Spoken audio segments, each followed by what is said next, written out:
Good afternoon, everyone. Will the guests please remain standing and the military members remain covered? Color Guard, parade the colors.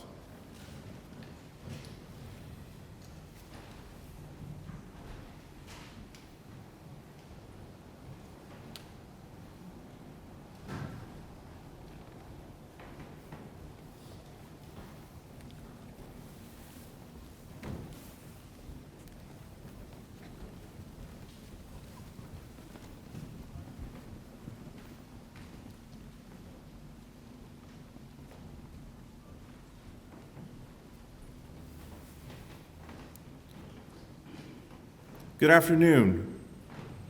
On behalf of the President of the United States, welcome to the John Adams Presidential Wreath Laying Ceremony. I present this wreath on President Adams' 289th birthday.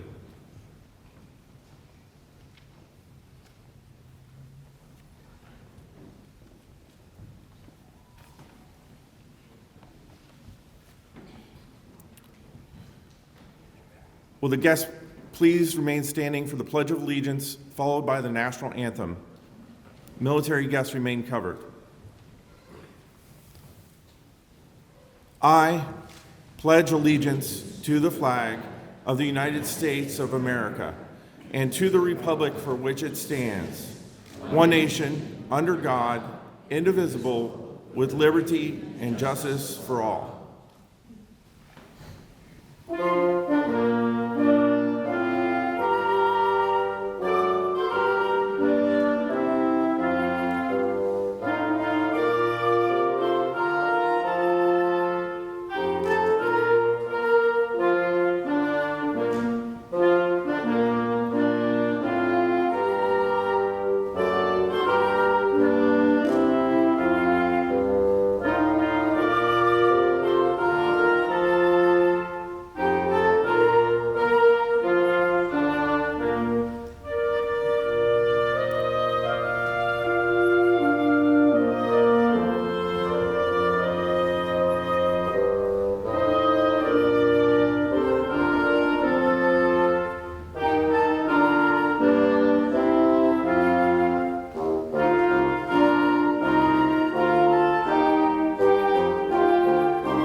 Color Guard, post the colors.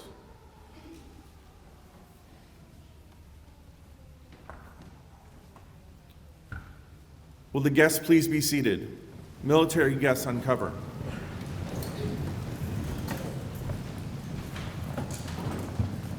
This afternoon, I'd like to introduce our first speaker, Ms. Fiona Sankey, the President of the United First Parish Church. Thank you, Fiona.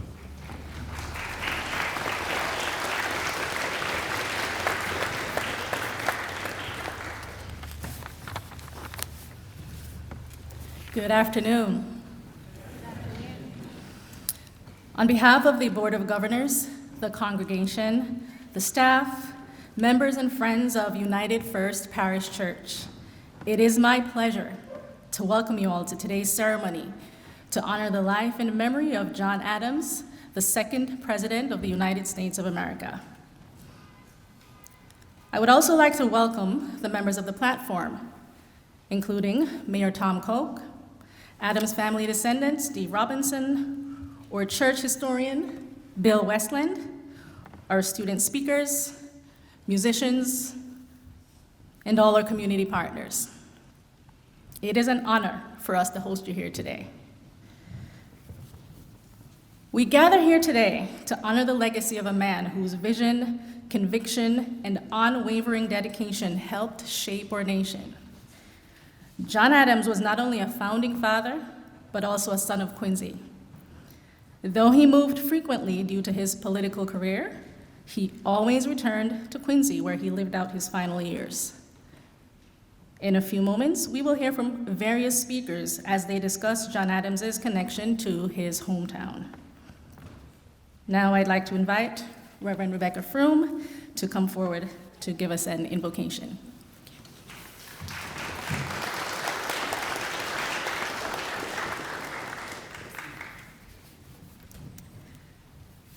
I invite you to take a deep breath together,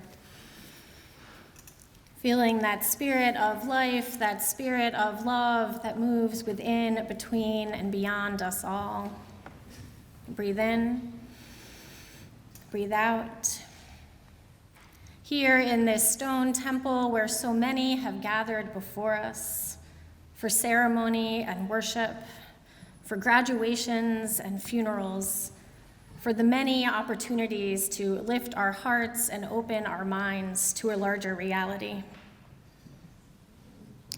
And so I invite you to lift your hearts and join me in the spirit of prayer, listening in these words of invocation for the language of faith and meaning most authentic to you. Eternal presence, known by many names, known in many ways. As we gather this day, let us be open to the words of one another, to the words of our ancestor, John Adams, to the ways in which his story of building community and democracy continues into our story of building community, of learning to care for one another. In this time together, might we find a sense of meaning and purpose. May we be blessed with attention that is paid to each of us here as we celebrate the life and the legacy of John Adams. May it be so. Amen. And I invite our church historian, Bill Westland, to share opening remarks.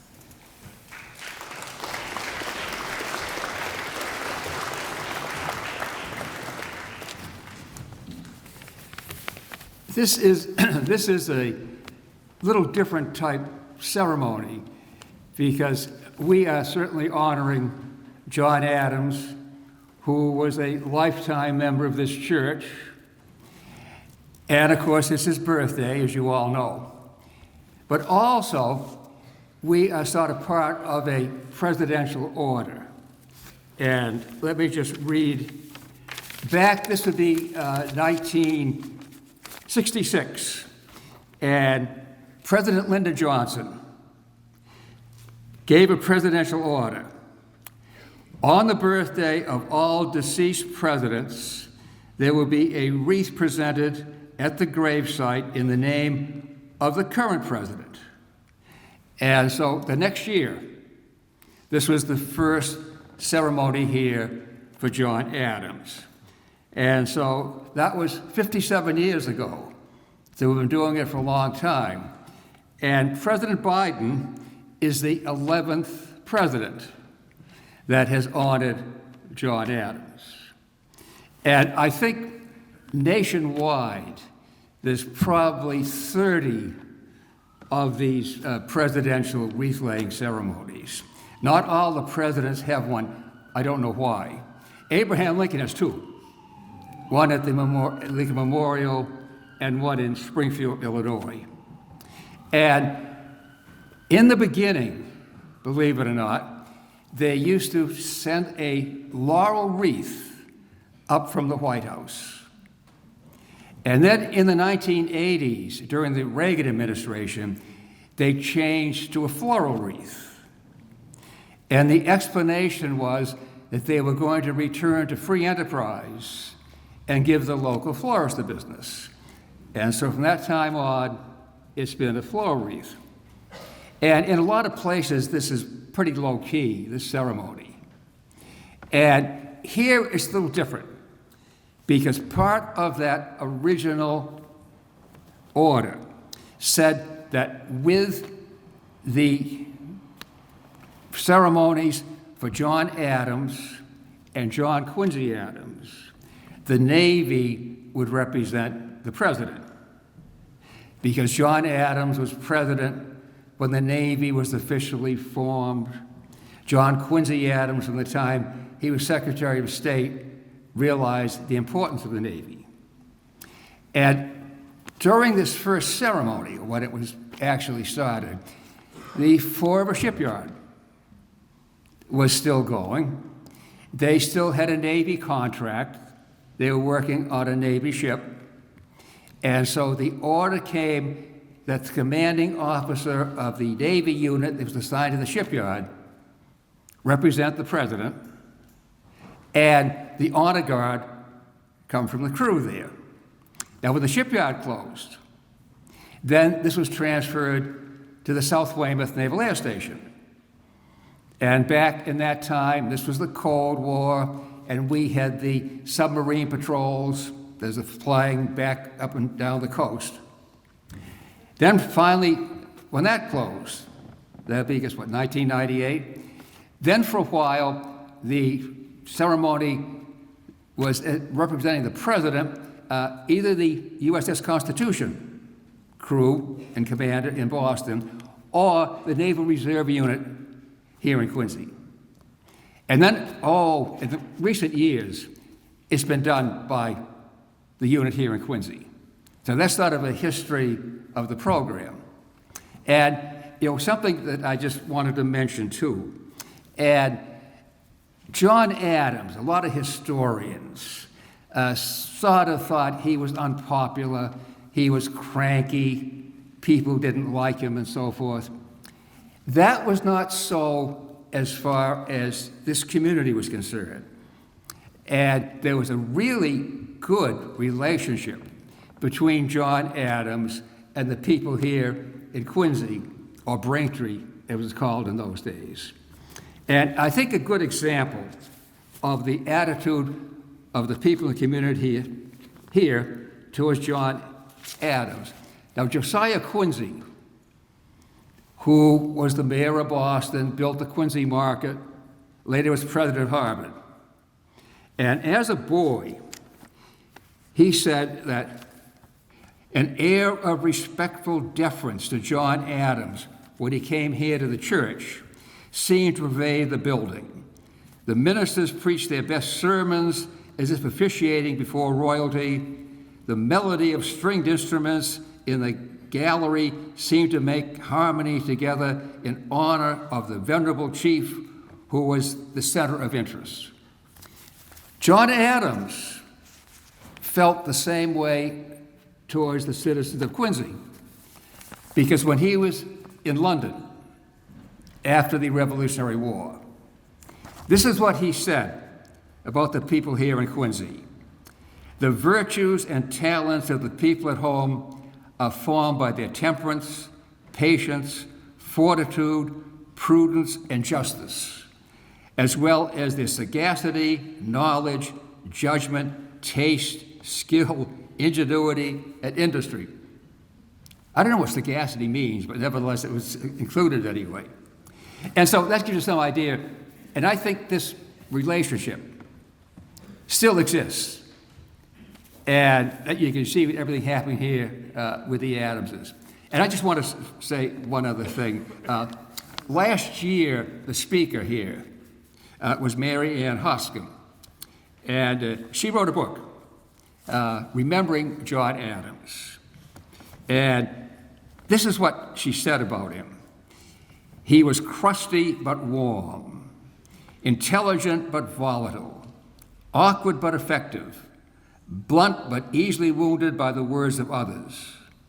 He was not a pessimist, but a realist, but his pragmatism and vision of human nature made him run counter to the vision of Thomas Jefferson and others like him. And I think this, I guess we say pragmatism, or really, it allowed him, I think, to really give to us an awful lot of warnings that we should think about today. Because this is a couple of things that he said. The essence of free government consists of the effective control of rivalries. He also said, I fear that someday in elected office, members will gain office by noise, not sense, by ignorance, not learning, by meanness, not greatness. There must be decency and respect. And then he wrote a letter in 1814 to John Taylor, in which he warned there never was a democracy that did not commit suicide.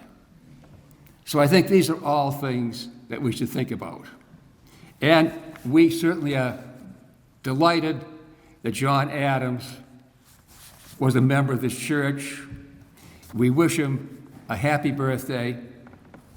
And one last comment here. There was a letter written by John Marston to John Quincy Adams. This was after his father died. Marston supposedly was with John Adams when he passed away. And this is what he said: "When your father died, a bolt of thunder shook the house, and a splendid rainbow arched over the heavens." And if that wasn't true, it probably should have been. So, thank you. And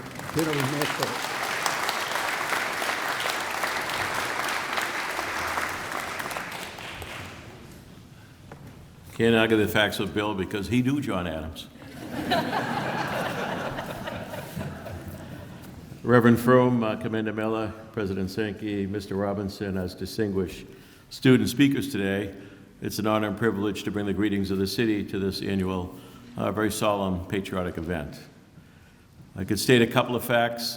John Adams, as we know, wrote the Constitution of Massachusetts and enshrined in that Constitution the right to public education.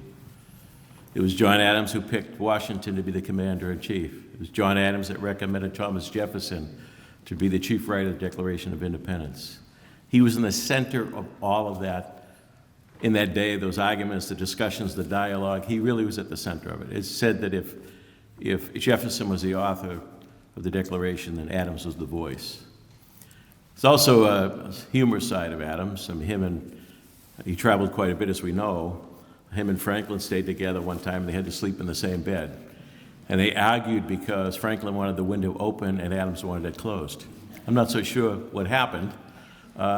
He frequently walked around Peacefield barefoot because he felt the connection to the Greek philosophers in doing so.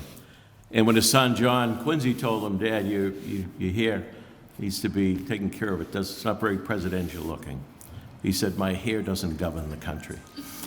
So John Adams had a great sense of humor, and of course he was married to an incredible, great American, and Abigail Adams. So let us continue to honor their legacy, and it's thrilled to see Dr. Kurt Graham here, who is the first director of what will be the Adams Presidential here in Quincy. Finally, long overdue, the honor that him and that family truly deserves. Happy birthday, John Adams.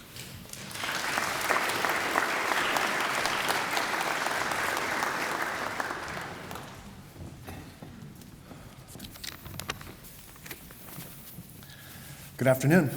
On behalf of the Adams Memorial Society, thank you for joining us today to celebrate the 288th birthday of President John Adams.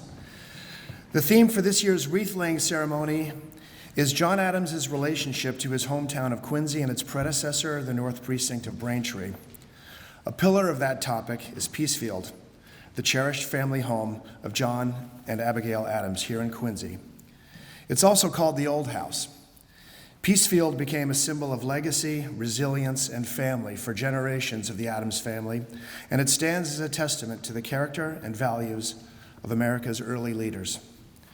John Adams first acquired Peacefield in 1787, the same year the U.S. Constitution was written. As he put it, "I'm determined to have a home of my own," a statement that conveys not only his pride in his hometown, but also his deep-seated belief in the importance of family and stability. Adams purchased the home as a retreat after years of service to his country, looking forward to a place where he could find peace and rest, and most importantly, to be with Abigail and their family.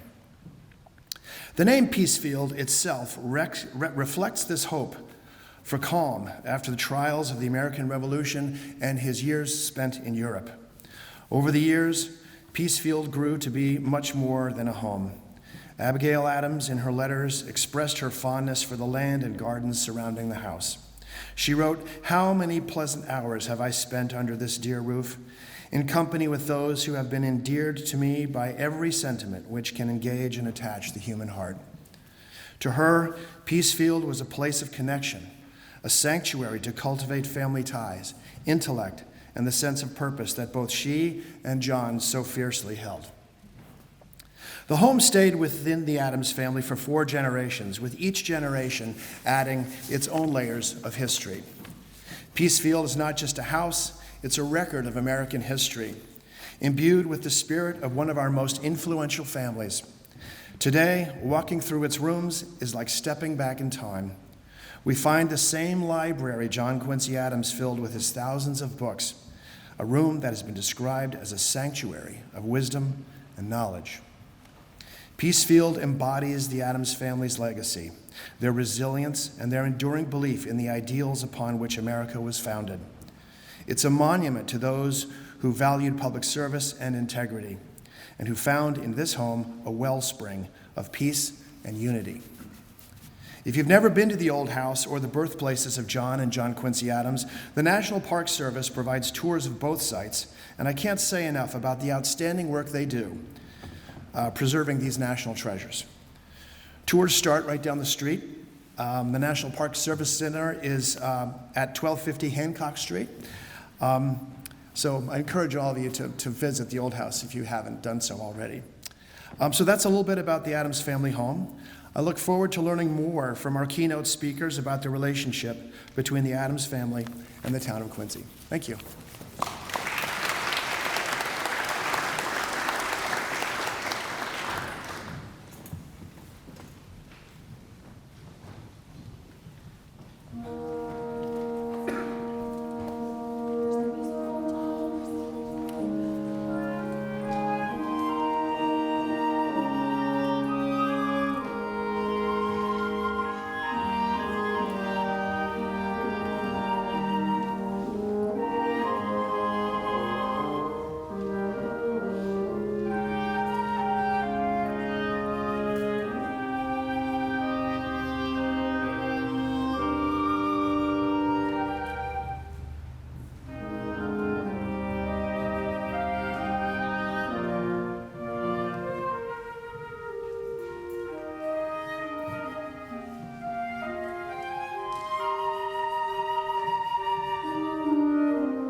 Sorry for running up too early. I was just so excited to talk about John Adams.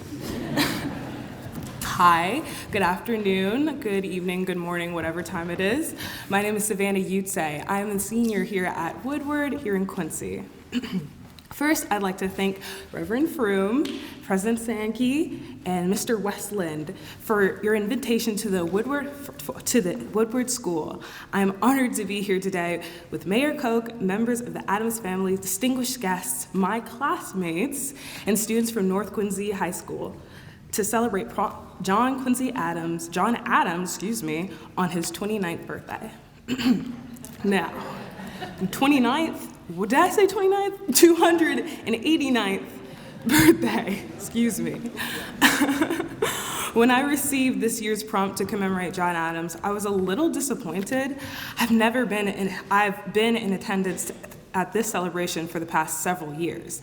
And for the past two, students spoke about democracy as it related to the second president. I knew if it was some version of that again, I'd have so much to say about it. However, this year, we've asked to speak about John Adams' legacy. My disappointment stemmed from the overwhelming task of discussing this ubiquitous topic. So, where does one begin when talking about the legacy like John Adams? Should I discuss his contributions to the founding of our country, his work in Continental Congress, fighting for our independency, and once established the recognition of our independence both here and abroad? Should I talk about his creation of our Commonwealth Constitution that would serve as the framework for the Constitution? Or should I focus on his belief in the necessity of education and its impact on us today? All legitimate aspects of his legacy, but overwhelming nonetheless. I took a deep breath and decided to begin with a simple question. How does one create a legacy? Well, legacy is established by words, actions, and deeds, and of course, family.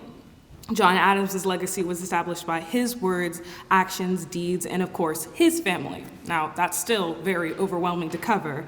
So I decided to approach John Adams' legacy through a personal lens. How does John Adams' words, actions, deeds affect the world I'm currently navigating? How have his actions, deeds influenced my life, and how is he relatable to me? While I don't live in Quincy, for the past 5 years, I've spent the majority of my days here attending the Woodward School for Girls. It became clear early on in my schooling here that the Adamses were and are inextricably linked to the history and values of the school. Not just President Adams, but also Abigail Adams and their personal son, John Quincy Adams. It is the legacy John Adams established as a husband and a father where I feel his influence most in my own life. John Adams was Abigail's husband just as much as she was his wife. Their love story was epic for their equal partnership and unerring friendship. Abigail was her husband's biggest supporter, and he was hers. It was their love and friendship that would sustain their relationship while separated for years at a time for the cause of America. They shared the belief in founding principles that all men and women are created equal and entitled to the right of life, liberty, and the pursuit of happiness. And that education was the pathway to achieving those principles. It's why Abigail fully supported her sons accompanying their father to France at 8 and 11 to bear witness to the creation of our nation. According to John Adams' biographer, David McCullough, Adams thought women superior to men overall, as Abigail already knew. This is one of the reasons why John Adams loved Paris. He loved that women had a voice and can converse with men in public without exceptions or constraint. Statements he would share with Abigail in their correspondence during that second trip to France. In a letter to Abigail from Paris in 1780, John Adams also mused, I must study politics and war, that my sons may have liberty to study mathematics, philosophy. My sons ought to study mathematics and philosophy, geography, natural history, natural science, naval architecture, navigation, commerce, and agriculture in order to give their children a right to study paintings, poetry, music, architecture, statuary, tapestry, and porcelain. With these words, John Adams established what he wanted his legacy to be, at least in part. With his words, I realize I am the beneficiary of his legacy. John Adams studied all that was necessary to create a sustainable democratic society for the people so that our generation's all children, not just sons, would have the right to study subjects that make society a community with an identity that strives to communicate those ideals universally. That's what the art, in its broadest sense, are able to do. And in this case, I am their children, not literally though. I am the living legacy of those ideals. I have the right to study paintings, poetry, and music because of the struggle and overwhelming perseverance of the Adamses endured in their life. This right consists of education that allows me to discover everything I can and cannot imagine through the lens of literature and art. I study paintings, poetry, and music, literature, and not only because those things bring me joy, but also I'm able to learn from them. Each provides me a lens for greater understanding of humanity, and I have taken advantage of this right, this privilege, during my years at Woodward. For the past 3 years, I've worked at the Museum of Fine Arts in Boston, and this is where I realized that art can offer so much more than just beauty. If I cannot understand someone's thoughts, I hope to gain insight through their art, which is a practice I plan to continue in college studying art history. Abigail and John Adams instilled these values in their children. The value of learning for humanity's sake, as President Adams wrote to his young son in 1781, "You will ever remember that all the end of study is to make you a good man and a useful citizen." John Quincy went to be a great man carrying on his parents' legacy, and like his parents, dedicated his life to public service, to truth and justice, and to the betterment of humanity. And like me, he had a passion for art. One of Quincy Adams' many contributions we benefit from today was his staunch advocacy for the Smithsonian Institution. Now, I've had the pleasure of attending the Smithsonian National Museum of African American History and Culture.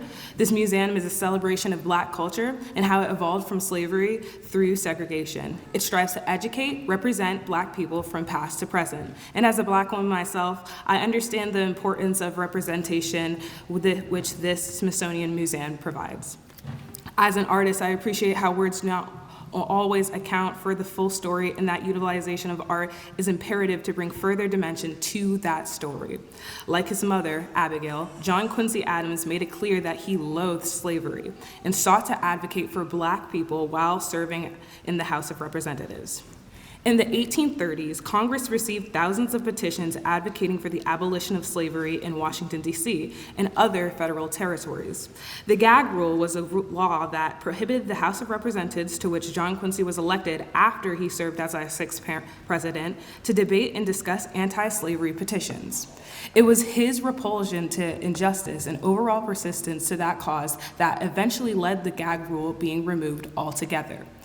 As biographer David McCullough revealed in a speech to Congress in 1989, quote, Adams hated slavery, but was fighting for the unlimited right of all citizens to have their petitions heard, whatever their cause. It was a gallant fight, and he won. The gag rule was permanently removed. It was this determination, this devotion to their fellow citizens, even those not yet considered citizens, that we can still feel the impact of the Adamses today. This is their legacy. John, Abigail, and John Quincy Adams believed in the possibility of me, the possibility of us. They planned for me. They planned for us, posterity. They believed in society that values humanity and therefore values artistic expression as an essential pathway to understanding one another. They believed in women. They believed in educated and educating women. They believed in science and progress. They believed in facts and truth. They believed in us, posterity. We are their legacy. So, let's make it our legacy to commit to upholding their values, to be dedicated lifelong learners, to strive to understand and be committed to our shared humanity through our words, actions, and deeds. Thank you.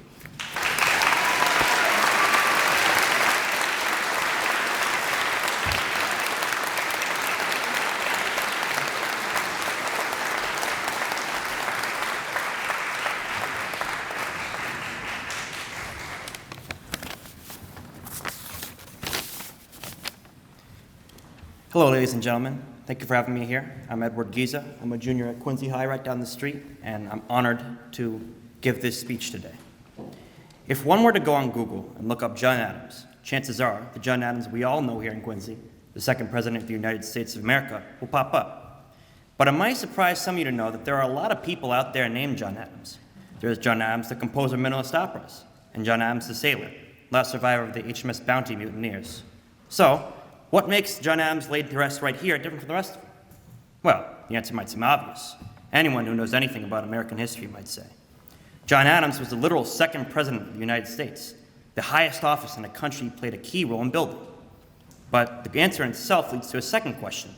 What exactly was his role in building the United States of America? And how does it still affect us today? Well, you can find an answer by just taking a look around our own state of Massachusetts, whose governmental system Adams heavily contributed to in the Revolutionary era. Although a steadfast patriot, he firmly championed the right to counsel for any defendant, no matter the crime accused or conflict with his own personal beliefs, as demonstrated by a successful defense of Captain Preston and the British soldiers on trial for murder for firing to the crowd at the Boston Massacre. A public and impartial trial, right to a lawyer? Where have I heard that before? Oh, that's right, the Sixth Amendment. Anyways, he would go even further with his impact on the politics of our state during the Revolution itself in 1779, at the State Constitutional Convention. There, he was selected as the delegate who would draft our state constitution. His final document, weaving together the political philosophy of his time, his forefathers, and his own theories on government, was ratified a year later upon approval by town meetings, not unlike the ones held in City Hall just across from this building. It is widely recognized as the model for the U.S. Constitution that would come, and is the world's oldest functioning written constitution in continuous use. Of course, Adams wasn't content in just helping out his fellow Bay Staters, and it wouldn't be his last time penning an important document either. At the Second Continental Congress in 1775, he nominated George Washington as Commander-in-Chief for the Continental Army.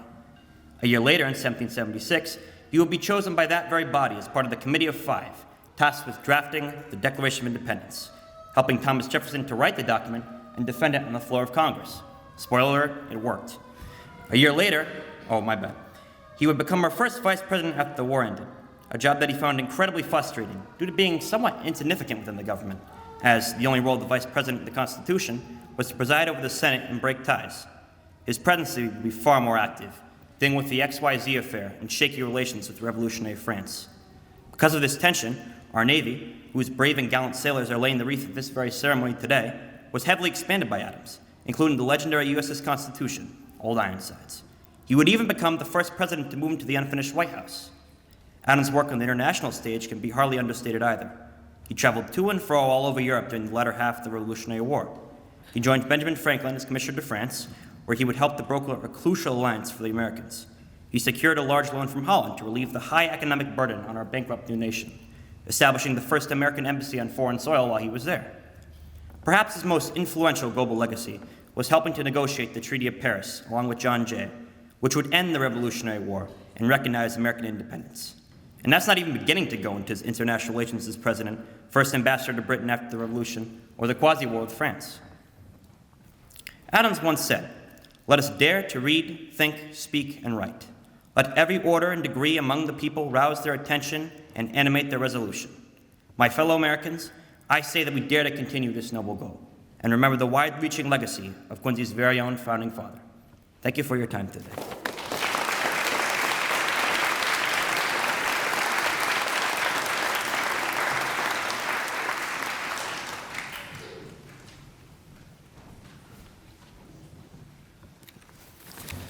Good afternoon, everybody. My name is Dennis Stankoff. We stand here today at the First Parish Church, a place resonant with our nation's rich history. Nearly 300 years ago, a founding father stood where we stand today. John Adams' vision for a government built on the rights of individuals and equal justice for all allowed for the creation of a new nation that would endure for 249 years, a nation that would become renowned the world over, celebrated for its commitment to personal liberty, equality of opportunity, and rule of law. Despite a modest upbringing in Quincy as the son of a minister, John Adams emerged as a towering colossus of independence through his many remarkable achievements. He led a typical childhood, finding joy in hunting and fishing, but it was his later contributions, such as drafting key sections of the Declaration of Independence, the Massachusetts Constitution, and other vital treaties, that would ultimately secure our nation's sovereignty. To think that a fellow Quincy boy who used to run where I stand is part of the reason the United States is my home and home to millions of others makes this day even more special and brings me even greater honor to speak at. John Adams was not only important to finding America as our own, however. He also outlined the freedoms and liberties we would be promised within it for the years to come. These ideas were originally drafted by John in the Massachusetts Constitution, and as I further enveloped myself in research, I came to find out of how much significance this document written in colonial times has held in my life. To provide you an example of what I mean, I'd like to quote an excerpt. Article 106 of the Massachusetts Constitution reads, "Equality under the law shall not be denied or abridged because of sex, race, color, creed, or national origin." Article 106 is 67 words long. 67 words are what provide rights to millions of people. 67 words are what allowed my immigrant parents to pursue lives in Massachusetts. And 67 words are what allow me to speak to you today. Through such excerpts, I've come to realize John Adams' righteousness and his strong commitment to justice and rule of law. But Adams' legacy is not only rooted in the words of the past. It lives on through the principles we uphold today. As the first president to live in the White House, he left behind more than an empty mansion. He defined himself as a man of words and action and solidified his legacy through our commitment to justice and his idea that liberty once lost is lost forever. It is also worth remembering that during a time where slavery was potent throughout the United States and where other founding fathers profited off the labor of enslaved people living in their new, free country, hypocrisy was evident. However, John and Abigail Adams believed that the institution of slavery was an abhorrent and despicable practice. Throughout his 90 years of life, John Adams never enlisted the labor of any enslaved man, leading by moral example amongst his contemporaries. Through his avoidance of prevailing norms at the time, John Adams set himself apart as a leader of integrity and moral justice, further cementing his lasting legacy as a great president. Students in high schools such as myself can also come to learn from our second president's deeds. In one famous example, 8 British soldiers fired into an onslaught of Bostonians, killing 5 and wounding another 6.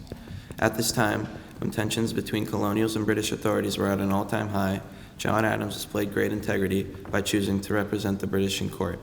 Despite risking his reputation in the eyes of his fellow colonists, John Adams believed that everyone deserved the right to be heard, famously saying, "Facts are stubborn things, and whatever may be our wishes, our inclinations, or the dictates of our passions, they cannot alter the state of facts and evidence." John Adams' path in life was not easy, and ours will not be either, but as I conclude my speech, I urge my fellow peers to honor the legacy of our forefather who built a nation on his words and actions. Do not be acquiesced by the ease of silence. Let us instead rise to the challenge of our times. Together we can forge a future that reflects the ideals for which John Adams fought and prosper for many more years to come. Thank you, everybody. That's it.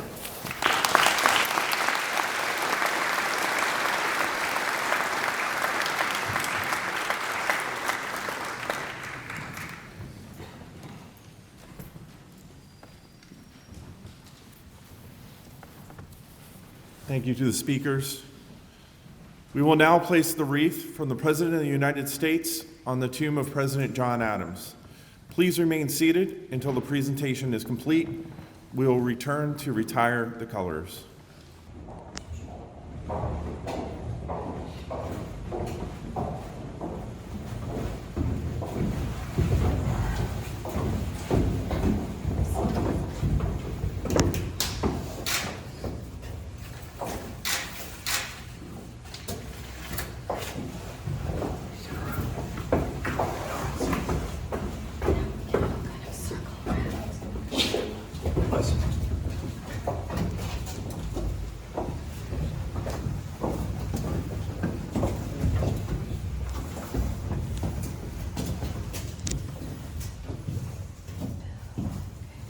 Invite everyone to place your hands around the cup. Take a deep breath. John Adams, on your birthday, we honor you with this wreath, with our attention. May you rest in peace, and may your legacy rest in us.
I want to thank you all for being here this afternoon and invite folks to stay for a reception that will be held in the parish hall with a lovely cake from Condita Meister Bakery. Speakers will be standing in the foyer just outside the church, so you can greet us and then circle back the parish halls through these doors to either side of me. And everyone is also invited to stay for a guided tour. Tours are open today until around 4 o'clock, and our tour season goes through November 11th, Veterans Day. So we have a fabulous group of mostly volunteer tour guides, and they are very knowledgeable, and I hope you will stay for a tour if you have not done so before. And now let's return to that deep breath of life. Here in the heart of the city, in this place where John Adams himself has walked and talked and sang and listened and breathed in this same air. In our time together, we have returned to the story of John Adams, shown our respect and our gratitude to a man who was a leader in this nation, a leader in the Commonwealth of Massachusetts, and a citizen, a son, a farmer, and a leader here in this place we now know as Quincy. Through his words and his deeds, through his leadership, his vision, and the limits of his vision, let us be reminded of his humanity, the possibility of the humanity that lives within each of us. May we go forth into the afternoon inspired by the highest ideals that we shared with him, so that we might be a blessing to the world. Amen.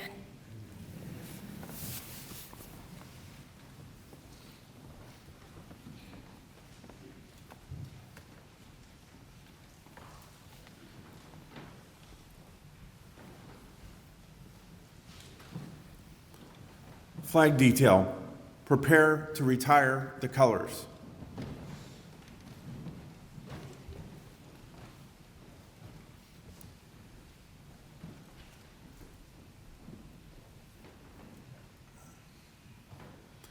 Will the guests please rise in military guest cover?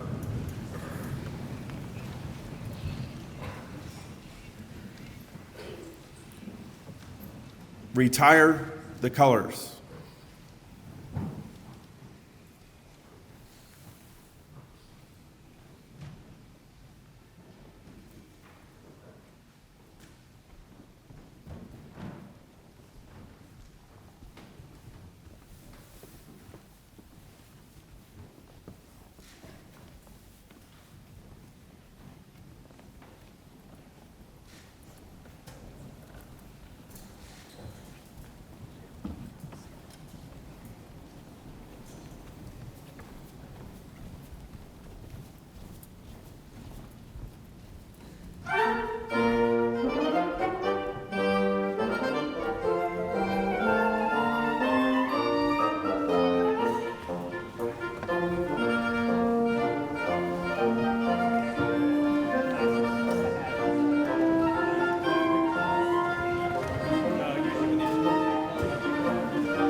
Thank you.